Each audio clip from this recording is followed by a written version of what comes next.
everybody, and welcome back to the return of GeekFest Rants. My name is Carlos Perron, and before we start with the show today, I wanted to catch up a little bit and give you guys, our avid fans, those of you who take the time, precious time to listen to our show, to give you a little background and information of what we've been up to during this hiatus that we took during the show. One of the things that I enjoy most about podcasting, not only making the podcast, but listening to podcasts. I normally listen to other people's podcasts, and aside from learning about certain subjects or participating about certain subjects that I'm interested in, it's also very interesting when you listen to a podcast to listen to the behind-the-scenes type of stuff, the nitty-gritty, the making of, the fact that the participants or the hosts, they actually have real lives, and the majority of them don't do this for a living. This is a hobby. In my particular case, it's a hobby I enjoy doing. These conversations I have with my friends are just like the real conversations. As a matter of fact, they are the real conversations that we have when we get together and talk about not very serious things. As usual with friends and even with family, if possible, you try to stay away from certain subjects. Don't talk about politics. Don't talk about religion. Don't talk about the very serious, heavy stuff. But the things that kind of unite us in a way that we can find common ground is things like our hobbies. And in this particular case, in our particular situation, we're dealing with Star Wars, we're dealing with television, Star Trek, all that stuff that we enjoy, toys, conventions, autographs, all that fun stuff. So, those are the major things that we look for with these type of shows. And like I said before, a lot of times you do get to hear like bonus material, if you will, and that is the actual lives of the individuals putting the show together. This show is not a business, as much as I wish it was. It would be great to be paid to do this and to be able to support your family by these silly conversations that we have, but it's not a very feasible thing. So the reason why we took the time off, or I took the time off, has to do with the move. We moved, as you probably remember from some previous shows, from New Jersey to Florida.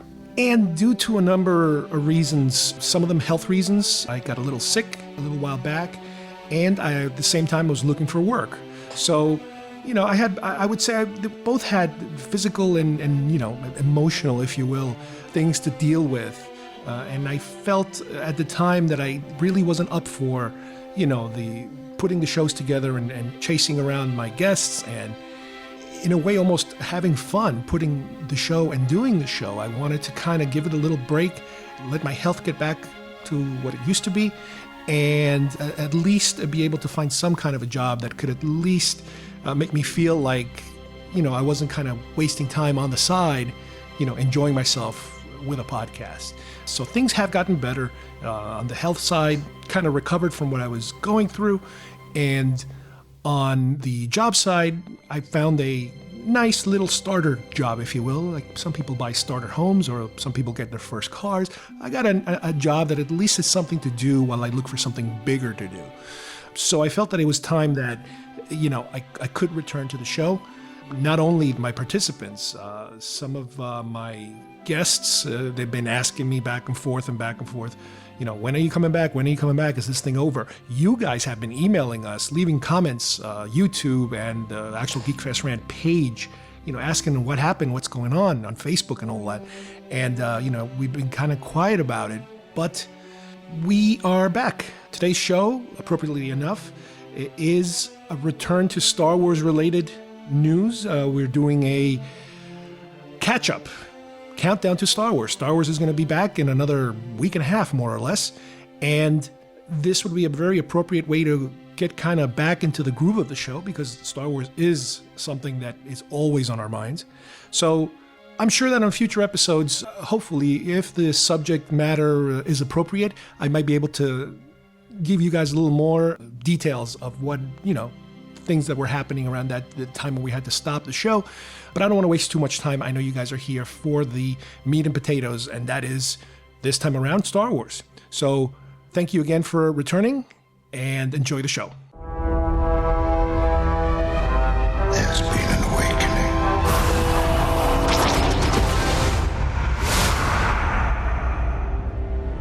Have you felt it?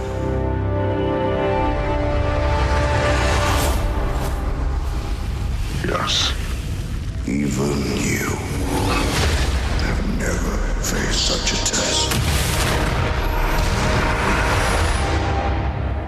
And it's time. All teams, give it everything you got! You don't know what I've seen. We all need to run. You must face them. Fight them.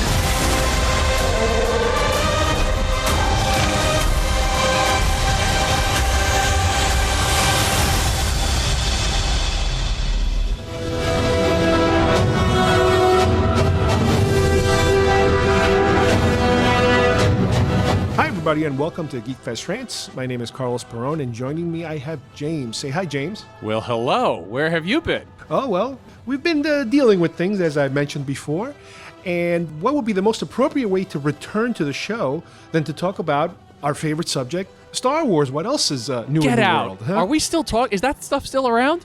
I heard there's a movie coming out in like maybe a week or so, or a week and a half. Happening. Well, if you haven't heard that the Force Awakens is about to come out, you've probably been living under a rock or maybe in a deserted island somewhere because it is saturating everything from merchandising to commercials to specials to exclusive clips. It's all over the place. Let me say, I expected a big media push the way movies are promoted and stuff these days, but yeah, unbelievable. It's almost to the point where I'm afraid it's gonna overload people. Well, you're definitely feeling the Disney push. This is more than what I'm pretty sure this is more than what you normally would have gotten just out of Lucasfilm.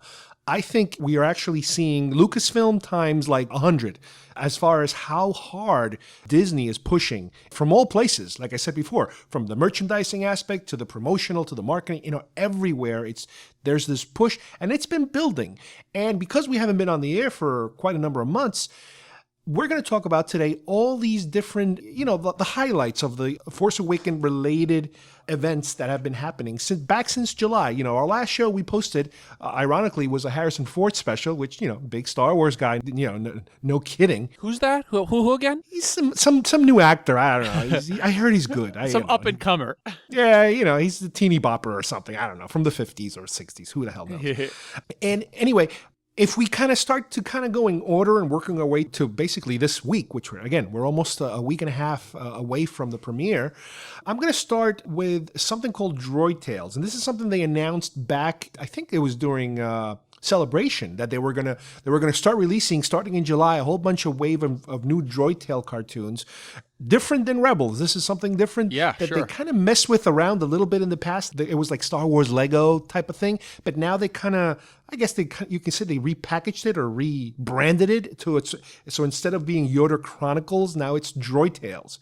And the way that they worked it out was that they were going to kind of retell some of the classic original trilogy and prequel trilogy stories from the droids' point of view. So you kind of get to relive some of the classic storylines. Now, I've seen a few of them, and you know what?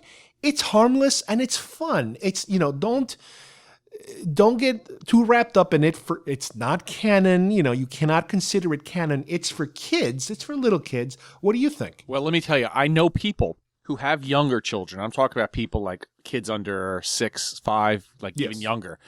And this thing was a fantastic introduction for those kids who were kind of getting into it because either relatives or parents or seeing things or even seeing the promotion that started to build up this year. And I was very impressed with the fun that they were having with it. Now, granted, it was kind of goofy, but it was in the vein of what we would have wanted.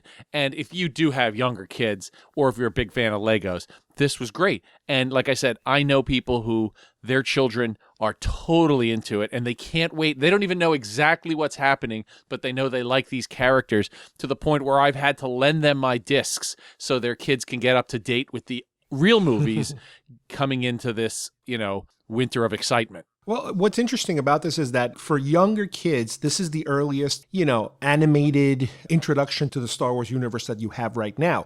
A couple of years ago, if you remember, the Robot Chicken guys were supposed to do a series. It was like a goof on the Star Wars, kind of like that. Yeah, it was supposed to be funny and silly and stuff like that. A little more edgy probably than Lego. But because Lucasfilm sold to Disney, that whole thing was put on ice, even though apparently they had already shot, I think, maybe an entire season worth of episodes. They had some? They had them already. They're just sitting somewhere in a vault. Kind of like with the 3D original trilogy. Yeah. Exactly. And apparently the word that they were giving us, or the reason, was that Disney didn't feel that at this moment that was the appropriate young vehicle for the product. Whatever that means. You know, I understand. That's lawyer and corporate speak for something. So I'm hoping one day they finally release those because, you know, if you're a fan of Robot Chicken or that kind of humor, which again, it's not kiddie humor, it's a little edgier, just a little edgier, it will be coming. But for now, you know, I kind of understand how Disney decided, okay, this Lego format, this Droid Tales, Yoda Chronicle type of format is a more Disney-fied way of introducing young kids to the Star Wars universe, even before they reach Rebels. You know, it's kind of like you have Droid Tales, you have Rebels, and then you have the movies, you know, to kind of ease your way into it. Again, it's a good introduction, and no kidding, it's a gateway to Lego products, so nobody, you know, you're not going to complain about that. I've already had my gateway drug. Ugh.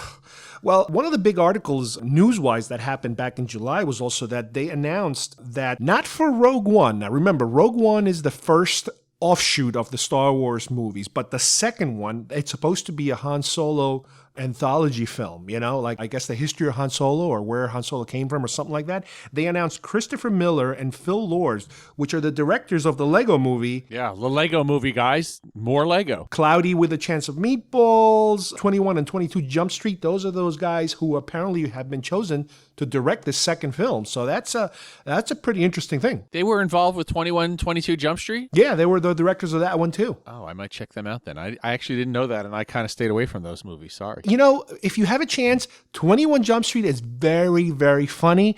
22 Jump Street is a rehash of the first.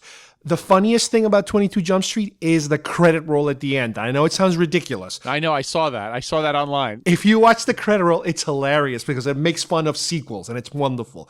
Now, what's interesting about this particular film is that this is the film that originally Josh Trank was supposed to direct, and when he had his meltdown with the Fantastic Four movie, he was quietly kind of asked, I think, to kind of let go of this film and kind of set aside, and these new guys were brought in. Yeah, well, that movie was an embarrassment on just movies, not even superhero movies. Yeah, I know it's coming on DVD soon. I'm going to watch it just to say I did it, you know, just to give it my own personal, you know, how bad is it.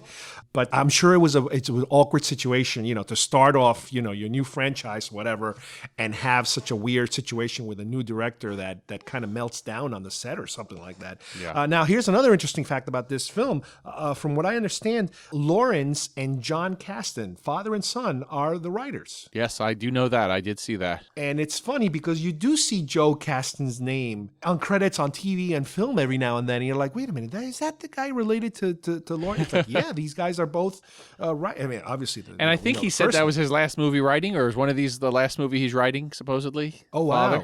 Really? Yeah, I don't know. I mean, maybe I just hear things. I'm not sure. Maybe I'm half drunk. Another announcement that was made back then was that another director, Colin Trevorrow, which is a name I've never heard of, except for the fact that this guy just directed Jurassic World, a big hit this past Well, summer. when you make $600 million worldwide on your opening weekend, I guess you get a little perk or two.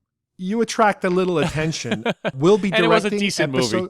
Yeah, it was entertaining. He's going to be directing episode 9. So in a way now, they basically have all the episode directors lined up, and they have 2 out of 3, I think, of the anthology directors. So their slate is pretty much full, even though Disney is already kind of hinting that as long as people keep seeing them, they're going to keep pumping them out beyond what's already been planned. July also brought us San Diego Comic-Con, which normally would be a very fertile ground for Star Wars news and Star Wars merchandise and this and that. But you got to remember, this is one of those years where they're coming off of Celebration. So they kind of, you know, let everything out of the bag, or their big guns were shot off during Celebration Anaheim. And with San Diego, as far as I can tell, there weren't really too many surprises, other than the fact that I remember toy-wise, they finally showed us the Rebel version of Ahsoka, the older Ahsoka as a Hasbro figure, which is interesting. You know, we haven't seen that yet, and it's something that I was looking for. And they also showed us the new Rebel Inquisitors, which after the previous season, you know, they got 2 new bad guys. And the biggest surprise that I know you're very happy to hear, and we'll talk about it in a little bit, is a Captain Rex figure for Rebels. Captain Rex, Rebels. This has been a fantastic year for Star Wars, that's for sure. I feel like this is the golden age. Of all the things we've seen, there's so much we can take out of this. There's something for everybody this year. And he looks very different. And it's almost like Rebels has become a place where, and again, I'm not knocking George Lucas, but you know, when Lucas made stuff like Clone Wars, for example, he set the rules and everybody had to follow those rules. And no matter how much the fans would want something, a lot of times Lucas would say no, put his foot down and say no. With Rebels, it almost seems like they're catering to the fans. Yeah. The fans kept saying, you know, we love Clone Wars. I wish we kind of get to see Ahsoka again. I wish we kind of get to see Rex again. And guess what? You're already into the second season. Heck, you're already part into the end of the first season and you already got Ahsoka as a surprise. So it's like, I love the fact that they keep giving us the type of things that we want. And with the show itself, and I don't know if this is a good place to transition into talking about Rebels, they give us the ships we want to see. They give us, you know, environments. They give us characters. And it's a different animal than Clone Wars. It's very similar, I would say, as far as the animation goes. What do you think? I think Rebels has done everything that Star Wars fans have wanted. Exactly. I think Clone Wars was a step in the right direction. But again, you do have a point where they were kind of one hand tied behind the back, the other hand held by George Lucas. And so... Right. Knowing what we know and knowing what Dave Filoni has said and some other people, they had a lot of leeway, but they were still held up on doing certain things with certain characters. Right. Sometimes they would take seasons. For example, like Lucas would say, no, we're not allowed to do this. But later, like by the time you get to the 5th season, they would do it. And it was almost kind of like a warming up to the idea, or maybe it was just Lucas kind of letting go little by little of control. The fact that we have Ahsoka is just like beyond anything fans could hope for in terms of fans of the Clone Wars, that is. And the Clone Wars is still part of the canon, luckily.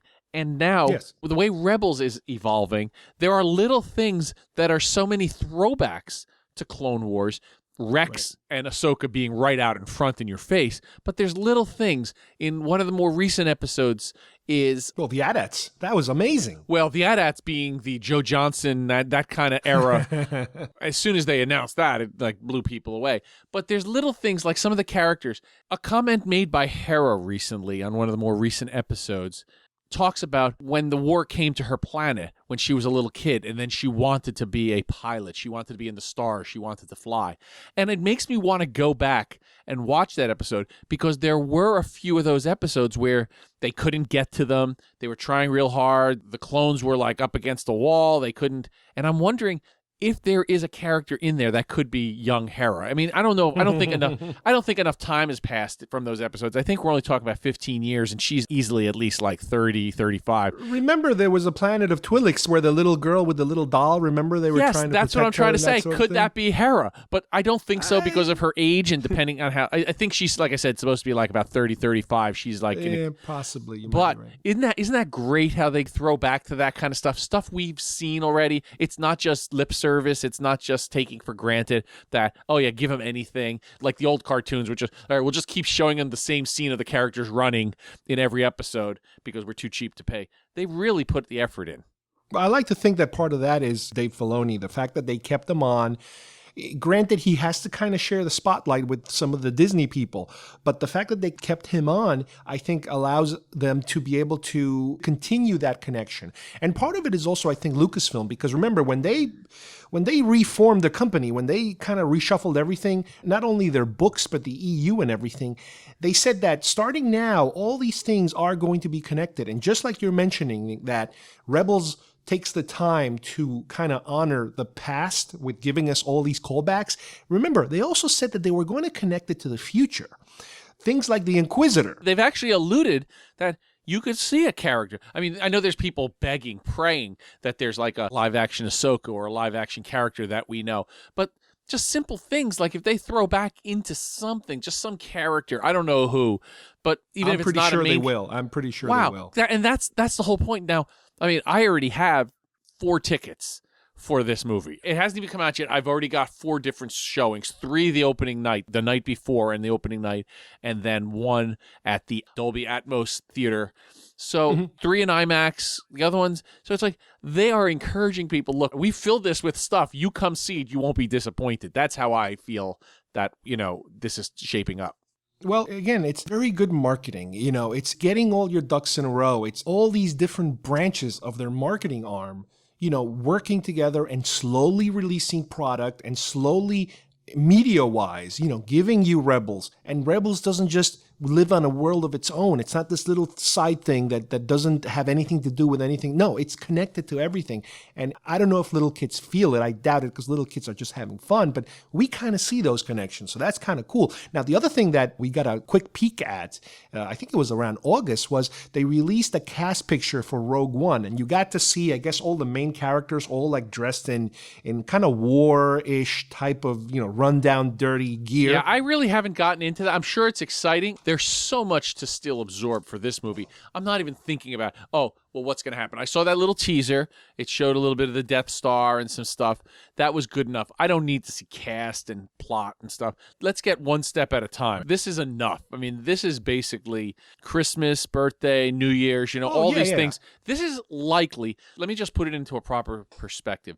This is likely a once more time in a lifetime thing, because after this, it's now Disneyfied, like you said. There's going to be announcements every 3 minutes. There's going to be a talk of a new movie coming out in 2 years that sets up for the next movie in 4 years, and so on and so forth.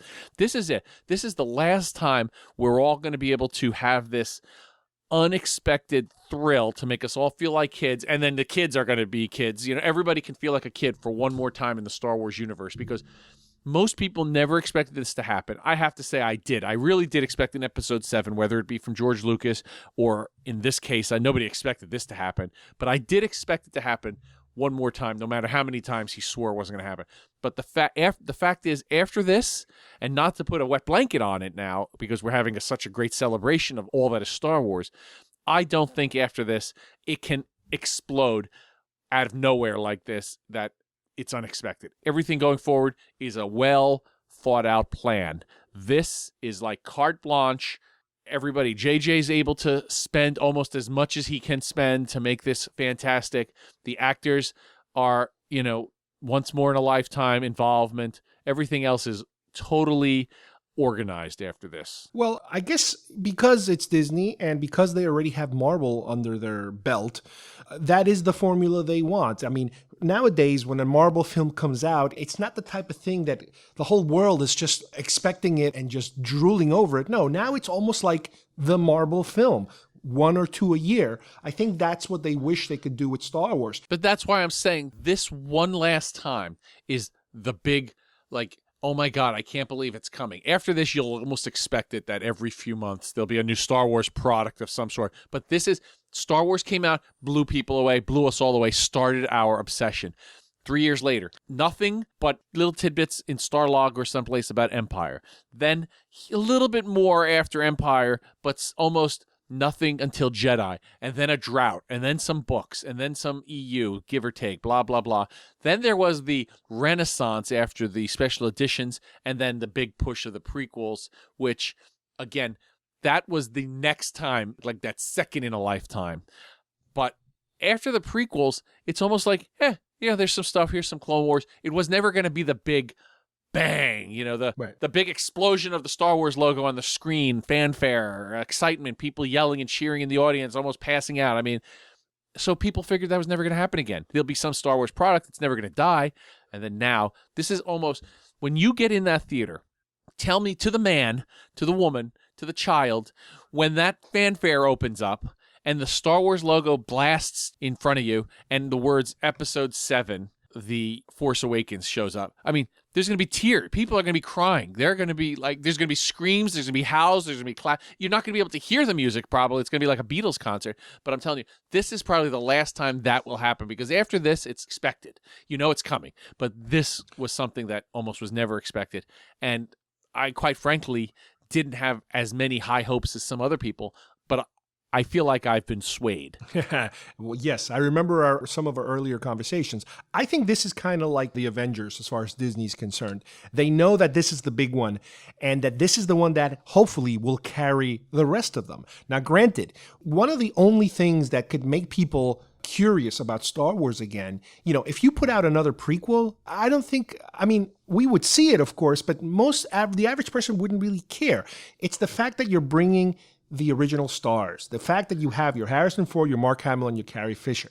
That's the bottom line. That's the big draw. And I think this is going to bring in people. The most recent one is Avatar. That brought in all kinds of different people because of word of mouth. People said, hey, you've got to see this. So young people were thrilled.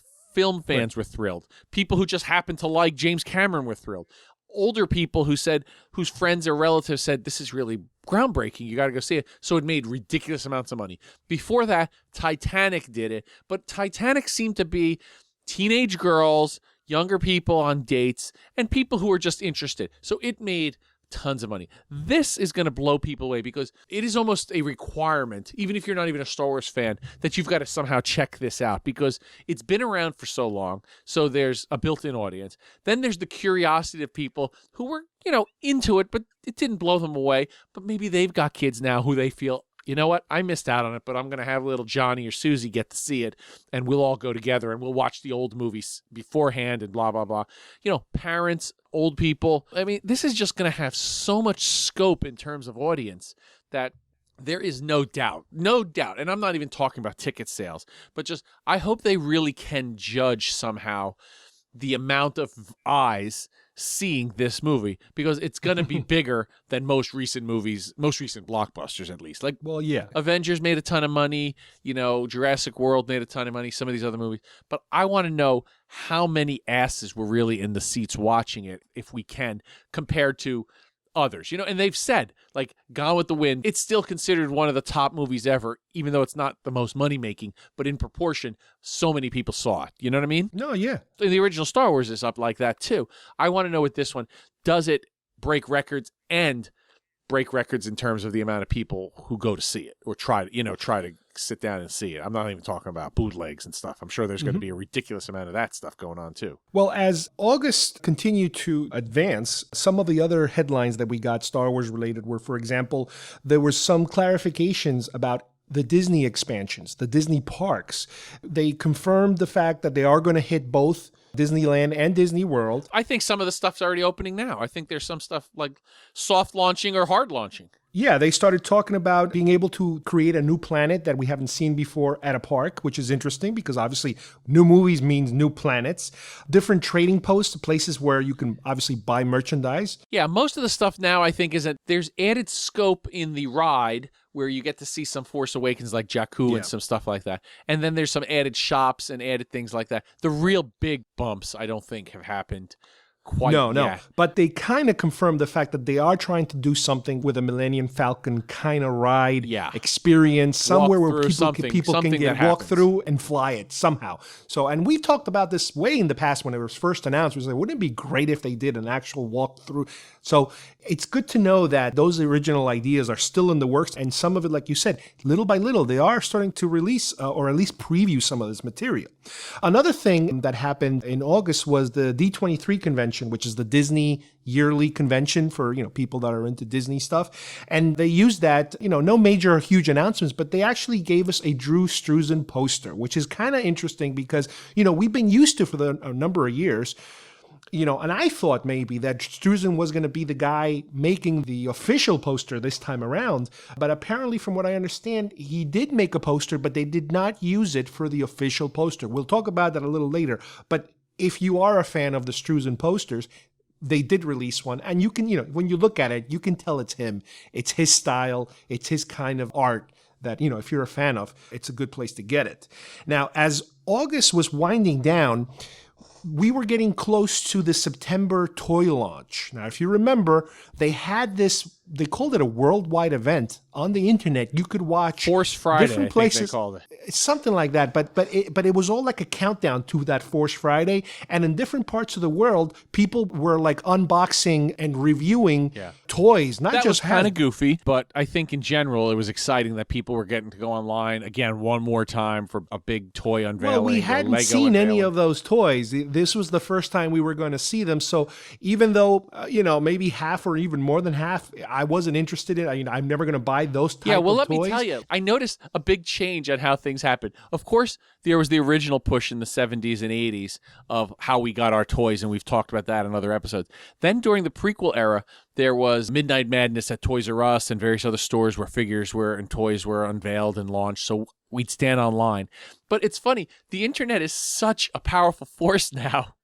I never even considered going to stand on any line. I have a friend, he did go stand on line for like 6 hours at Toys R Us in Manhattan to get stuff. Anything I wanted, I bought online. And basically all I bought was a couple Legos. Went right onto the Lego site, bought them that night, so on and so forth. It was exciting. But never once did I think about standing in line again like a kid or like the prequel era. Oh, yeah. It's just the way selling has changed, you know? Yeah, and as we approach that September 1st event, I think the biggest surprise as far as toy-wise was the Sphero BB-8. That was like the hot toy to get. Yeah, a number of people I know have gotten it and have loved it. A couple people were a little disappointed. I mean, I don't know what they expected. Maybe they expected something different than they got. But what I saw and little videos I saw online and from friends talking about it, it was cute and it's fun and it's still paying back. Like there's a couple updates every now and then, right? Yeah, and the actual Force Friday, which was that I think it was September 1st. I went out there, I stood in line with my son, but it's kind of like we could have gotten what we bought that day the following day or 2 days later, but it was kind of like an event. It was, you don't do that every day. Maybe you do it 2-3 times in a lifetime, maybe. And it was kind of fun. We got to go in. They gave us a free poster, a free little souvenir, that sort of thing. And because we were like within the first 20 people getting in, by the time we got to the Star Wars area, we were able to grab what we wanted because again, we're on a budget and stuff's expensive. Even the toys themselves, the Hasbro, the big ships and stuff like that, they were a little more expensive than usual for the size of the ships. Yeah, I think some things have kicked into overdrive in terms of cost. And that's probably why I backed off on buying. Especially Lego. Well, yeah, I bought the Millennium Falcon, which was way overpriced. I think it was up to about $149. I got that with some I got some VIP points, so it basically cost me, $25, $30 instead. And I bought Rey's speeder.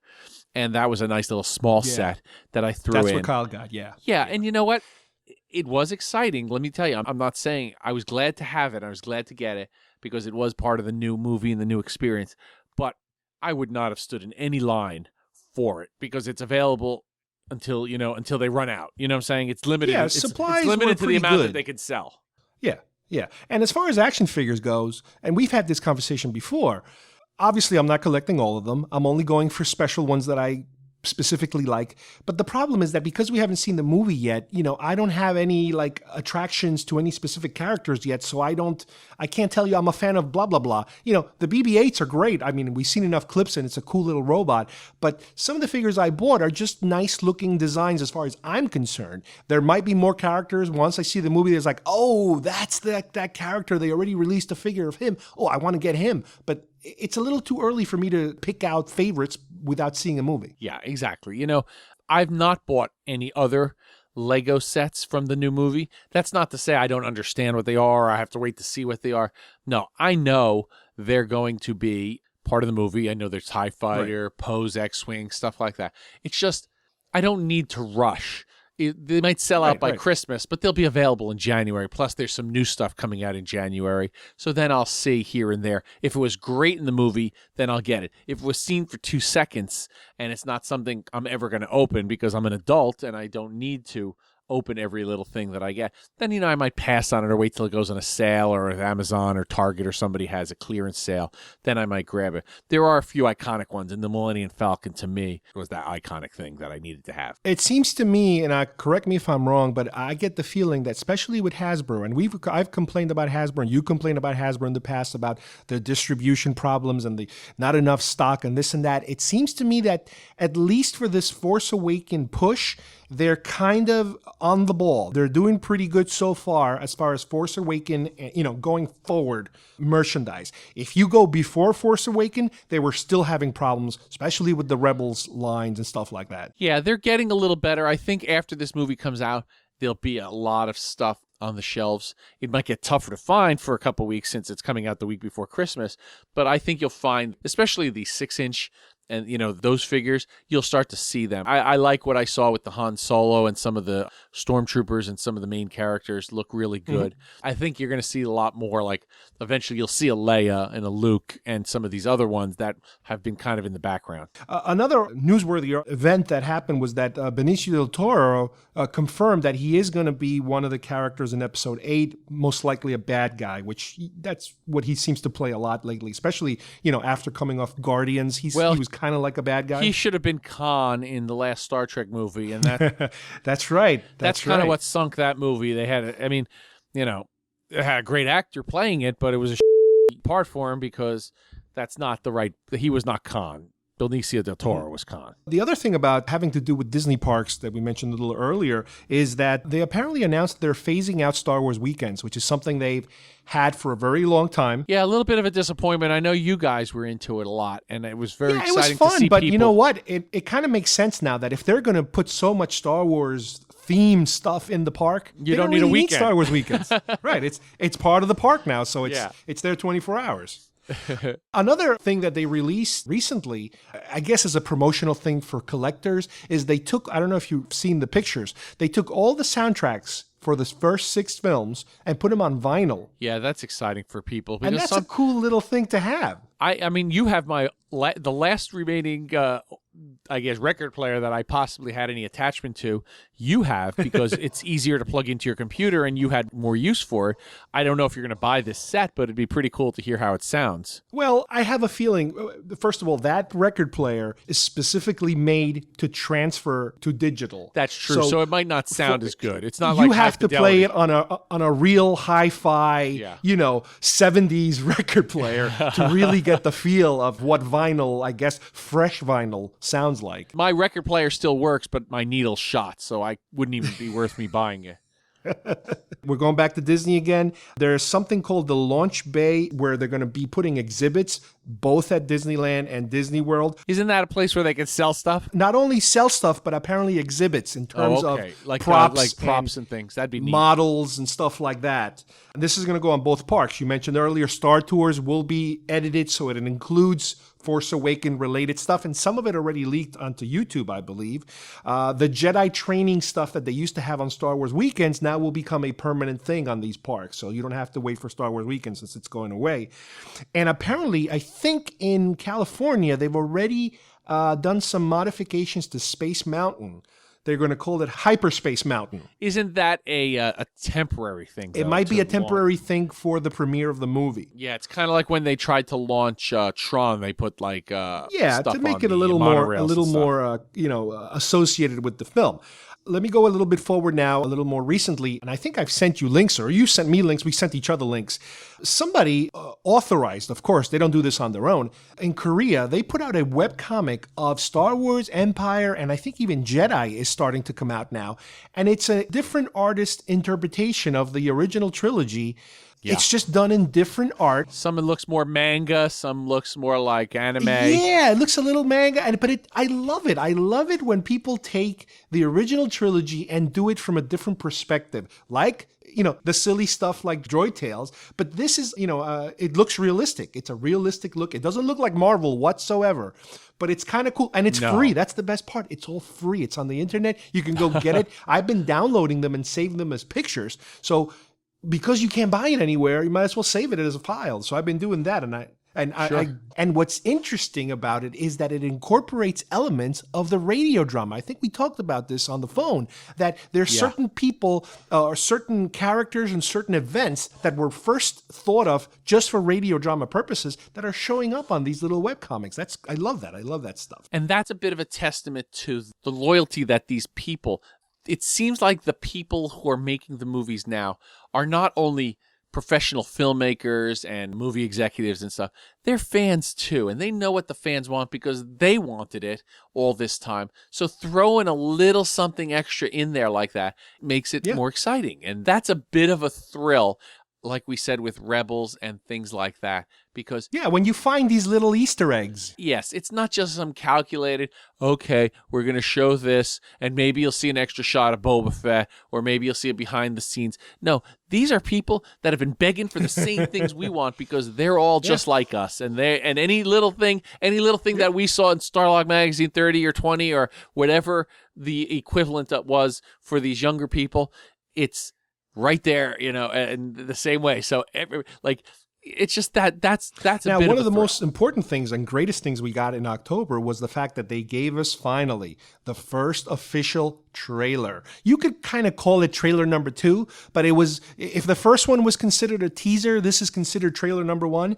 And this is the one that I remember, because we had this conversation when you watched the first trailer, the teaser, you were a little completely underwhelmed. But with the second one, I think you were a little more excited. And I mean, I was just all over the place. I loved it. I was completely underwhelmed by the first one that had just like that glimpse of BB-8, the glimpse of Finn, the little bit of Rey, and some other stuff. Then when they showed this thing, then it was like, no, this is the real deal, and I was wrong, and I've been corrected. They put baby in the corner because I shaped up and said, no, I should have expected more. I mean, I should have, known there'd be more than what the teaser. Yes. The teaser, I got fooled because it was that just was a teaser. followed quickly by an official poster for everyone to see. Again, not Struzen, and I can't remember the name of the artist, but it's apparently a complete unknown. No, it's just a fan. It's just a guy who was a fan. Yeah, that he's like a cosplayer or accepted. something. It's like, and they used them, and it's amazing. It's And you know what? After that, it opened the floodgates for all these opportunities for little commercials. On ESPN, they had something that you had to watch, the football game. Oh, yeah. to Well, that's the see. thing. They followed it up. Yeah. Then there was these little, these little Disney XD commercials, a few of some other TV 30 but let's seconds. remember, like, it just was like a floodgate. that you mentioned also earlier. Around this time is when they announced that they were going to start pre-selling tickets, and that's when everything went nuts and all these record-breaking sales happened. That's true. And they had a special promotion for certain people. If you got online fast enough and were able to do it, and a lot of people weren't, including myself, you could order these special tickets to the Disney parks to see a premiere, and certain rides would be tweaked and certain fireworks would happen and blah, blah, blah. And that was followed by this onslaught, like you said, commercials, Japanese trailers, slightly extra scene here or there, character posters where you see nowadays when they do each individual character gets his own poster. International posters for the international crowd. ABC, Disney Channel. They gave it a rating. It's PG-13, which is unusual. It's not. I mean, I like it, but not since. No, that's not that big. That's not that big. Well, of a surprise since Revenge of the Sith was the last. I think wasn't that PG-13? Yeah, sure. And around that time, we already got news that Rebels has been renewed again, which is good news for us since we're chasing this show around. Another item I would add is the release of Battlefront, which is the continuation of the old PC-based Battlefront games. This is a completely new version of it. My son just got it on PS4, and it is amazing. Again, modern video games. It looks like you're watching one of the movies. It's just ridiculous how good it looks. And they had a big launch for this particular product, and as far as video games goes, it's up there. Amazing looking graphics. And we're pretty much, like we mentioned at the beginning of the show, we're right on top of this whole thing. One of the latest articles I read was something about the Alamo Draft House. They're opening one new theater in their line of theaters. I wish they would bring one down here to Florida, in Omaha, Nebraska, and it's a Star Wars themed movie theater. I wish I could go see that. Imagine watching the movie there. That would be amazing. It is a Star Wars themed for forever. I It's going believe. to be, I or believe just for this weekend? that's the theme. That's the theme of that particular one. Oh, very interesting. I didn't know they had those type of themes. So awesome. The last little article I have here is traditionally, whenever you have something like this, there is some humor-related events. Now, as far as I know, they're not doing off the bat any like Family Guys or any of those kind of goofy things, but we did have an SNL skit of auditions similar to the old one they did around the time of, I think, the special editions with famous actors auditioning for the roles. Yeah, They've based done on a new one? with the new actors now, auditioning for Force Awakens. And I didn't know they did a new one. That's funny. oh, you got to look it up. It's on YouTube. I didn't find it as funny because I'm not that familiar with the newest batch of SNL people. But the other thing was something that you mentioned. I think you emailed it to me. Was the Mark Hamill walk? He dressed up as a stormtrooper and just. Well, that was a real deal thing that he did, and it was Wasn't it for awesome. charity or something? I think it was for charity. Just so great that it was so great that he was into it, and he'd say some lines, and some people would get it, but they wouldn't quite like put it into perspective. Like, who might? I be wanted him saying to take this? his helmet off, Just and he wouldn't do it. It's like he wouldn't want to take his helmet off. But there was that, and there was, they've been into it. I don't know if this is a situation where you've been to the top of the mountain and then you're gone. Now, Harrison Ford's been a big star forever. Mark Hamill's done the Joker and been a pretty big star. Carrie Fisher writes books, and she's still a big star. But it's not the same. When you're in a Star Wars movie, in a Star Wars premiere weekend or something like that, you're like the king of the world, just like all these new modern actors, the superheroes, Robert Downey Jr., stuff like that. So to come back and have this all happen again, in addition to, Boyega and Daisy Ridley and Oscar Isaac, those guys are experiencing it. Like when they showed those little teasers of Boyega and his buddy watching it, I don't know if it was his friend or his brother or somebody, and they're watching it for the first time, it made me have chills for him. And when Daisy Ridley He's apparently a big fanboy. Sure, and when Daisy Ridley's watching it and she's like almost crying and she's seeing the trailer for the first time, that's so exciting because we are fans like that, and to be thrown into that, you're still a human being. You're an actor, you're a professional, but you're still a human being, and to be able to be part of what your childhood, and now you're it. Daisy Ridley's Luke Skywalker, Boyega's Han Solo, or whoever he's supposed to be. These guys are now it.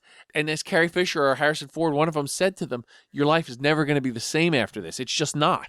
And that's what's so exciting as a fan, to see other people who, even though they're part of this whole experience, are also fans at heart. That has brought me into it to make me even a little more excited about what I'm seeing and what I'm experiencing. Because otherwise, it's just another movie being promoted. But to see those little things, that humanizes it and makes it less like just corporate shill and more like human. Well, the other thing that's really good to see, at least as far as I'm concerned, is somebody like Harrison Ford, who traditionally has been the curmudgeon of the group. And he's been oh in my on God, it. please He don't say anything. Please don't trash Star Wars, every time he speaks. Yeah. Whether he means it or not, whether he's acting or not, he's behaving really well, and he seems to be into it. He's doing, and he goes got on involved. Fallon, he does all goofed. these joke things. Yeah, he goofed. He's like accidentally. He goes on Kimmel. Accidentally breaking the Star Wars figure, and everybody's like, oh my God, So it's nice to see. I mean, all these actors are having resurgences. Mark Hamill is on The Flash, recreating his trickster character, and I'm sure he's been getting offers left and right, not to do Academy Award material. After this wears off, they might not have that happen in their lives again. Right. They'll still always be Luke Skywalker, Han Solo, Princess Leia, C-3PO. They'll still always be that, but it won't be like right now. It's like, you're at the top of the world. You walk into a restaurant and your name is Mark Hamill. You're getting the best table. If your name, and unfortunately, I'm sure it wasn't like that in, 2003 or 7, or it wasn't like that in 1998 or 95. Yeah. I don't think Corvette Summer gave him any free meals. I met Carrie Fisher, and she came into one of my shows, and it was fantastic, but she wasn't at the top of her game. I met Mark Hamill, and he was kind of like hanging around doing some promotion for something in between. And again, it was exciting for me, and it was exciting for some people, but he wasn't the flavor of the week. He wasn't the the newest, most exciting face in the crowd. Yeah. He was a guy who had done something that we knew. But again, other people were like, yeah, okay, it's Mark Hamill, so what? But now Mark Hamill walks into a room, or Carrie Fisher, boom, like people come out of the kitchen to say, it's like in "Oh my Goodfellas, God." they bring out the special table for him. Oh my God, I can't believe, look who's here, and everybody wants to get a glimpse of him. Well, there's tons of new products coming and tons of new books that we haven't even talked about yet because they're waiting till the movie comes out, the novel, the soundtrack, the making of, the cross sections, all these visual dictionaries. We'll talk about those in the future after the movie comes out, because this is on an unending parade of merchandise that's coming, and I know some of it we're going to hit. But we are in a good spot right now. We are only a week away. The next time you'll hear us, hopefully, us together talking about Star Wars will be after we both seen the movie, and I'm sure we'll have plenty to talk about. Isn't that right, James? Yeah, it's so exciting also how there's a whole new batch of cross-section books and art books and all the things we've been collecting over the years, but now it's a whole new movie and it's a whole new era of stuff that are about to be released, I guess, within a couple weeks because they've been embargoed or they've been held up until the movie's actually released. So I know it's part of the plan. It's all part of the plan. I've got at least 3 things on almost shipping on my Amazon account because it's got to be, it's got to be held up. They can't release things that'll show too much. So it reminds me of that line from Jaws. We're going to need a bigger boat because there's so much stuff coming. I mean, think about it. If there's 6 films. Yeah, I've got cross-section stuff. I know there's more toys that are going to be coming out of characters that we're not supposed to know necessarily who they are or what they are.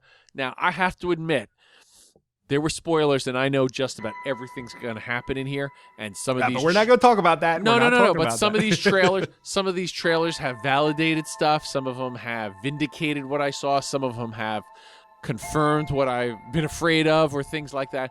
But there are still going to be a couple surprises, I'm sure, because that's just the nature of the beast. You think you're going to know everything, even if you were on the set and made the movie with the, and they still have people say, oh my God, I didn't know that's what that was going to be, or that's what that was going to look like. So I'm pretty sure I'll still be blown away, regardless of what I think I know. All right, well, you're going to hear it from us once we see the movie.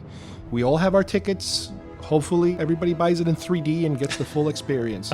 So I want to thank James for joining me today, and thank you guys for hopefully returning to our show. And we will see you here next time at GeekFest Rants. Bye-bye, everybody. Bye-bye. I know all about waiting for my family. Dear child, the belonging you seek is not behind you, it is ahead.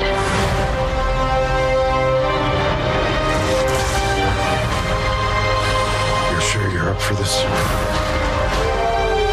Follow me.